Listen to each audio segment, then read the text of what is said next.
Another very important aspect of our health that doesn't get the attention it deserves is our need for community. I think one of the reasons why it doesn't get as much attention is because it's harder to see the direct connection. It's much easier to see the connection between exercise and nutrition. But community, you might not see the direct result, but it's so important. The literature is full of studies that show those people who have a stronger sense of community and a closer attachment to their community have lower incidence of chronic diseases, lower incidence of heart attacks, lower depression, and they live longer. Even though it's not a true scientific study, the book Blue Zones, that looked at the societies where people live the longest and have some of the happiest lives, one of the most consistent findings that they found were that people were more engaged in their community. It's a very powerful thing that can impact our health directly. Interestingly, there was a very good study that was done on this exact subject. It started way back in 1938, and it's still going on today. They looked at a group of people, some who were students at Harvard University, and others who were from the poor part of Boston, the so-called Southeast. They followed them for decades, and now they're following their offspring as well. And the main focus of the study was to see what correlated most with happiness. And what was interesting was, it wasn't how much money they made. It wasn't their job. It wasn't what kind of car they drove. It was their sense of community, their sense of belonging. That was the number one factor that correlated with happiness.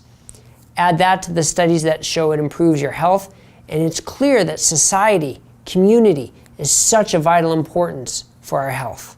So one action item I have for you is to make sure you have 3 touch points every single day with some part of your community, whether it's at work, whether it's at home, whether it's with a church or a local group, or as a last resort, whether it's an online community. 3 touch points per day to keep you engaged in some sort of a community. The other important aspect of community is when you're undertaking big lifestyle changes, when you're committed to improving your lifestyle, not just for now, but for your entire life. It can be a daunting task. And in the end, even though you're the only one who can make that decision of what to do every day, it's nice to know you don't have to do it alone. And if you can surround yourself with like-minded people who are also going through their own challenges and changes, it makes it a much easier process and a more enjoyable process to do for the long run. So look for where you can build your community. Look for friends, family, co-workers who are going through a similar process. Engage with them on a regular basis. And here's the next part. Celebrate with them on a regular basis. Just like celebrating your mindset, celebrating your daily activities, you want to celebrate as a community your successes. It's so easy to focus on where we slip up, where we might make mistakes. And sometimes it's a little bit harder to focus on our successes. But if you can schedule a quarterly celebration with your community and you find specific reasons to celebrate, it reinforces that behavior.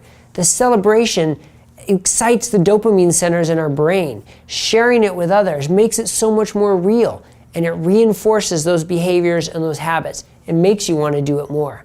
So that's the next action item. When you have your community, schedule a quarterly celebration to celebrate your successes and theirs.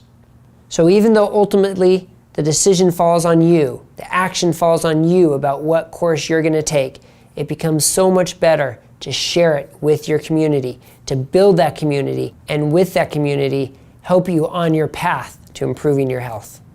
And although I'm a firm believer of the face-to-face contact, in today's society, online communities are everywhere and can be a vital component to helping you build your community as well.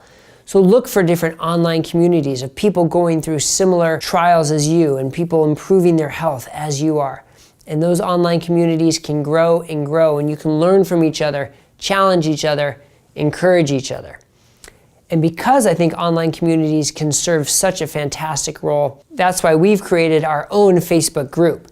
In this group, you can interact with others who are going through the same process, who are learning the same things and experimenting in the same ways. You can learn from each other and challenge each other, hold each other accountable, and celebrate with each other.